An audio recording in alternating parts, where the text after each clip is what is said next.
काजल राघवानी का एक गाना है भैंसी चरवा रे भैंसी चरवा। आप लोग जाके प्यार सपोर्ट जरूर दीजिए। देखिए फिर से विवाद में काजल राघवानी पड़ गए हैं।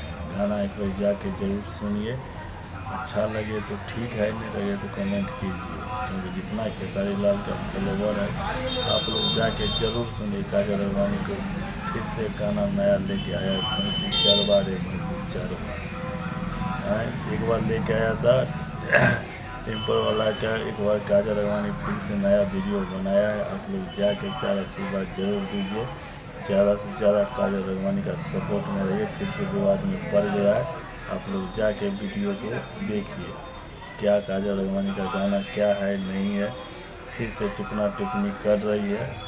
जितना खेसारी लाल यादव का फैन हो तो जाके देखिए थोड़ा, इसके बाद कमेंट में ज़रूर बताइए सही किया है कि गलत किया। आप लोग जाके देखिए।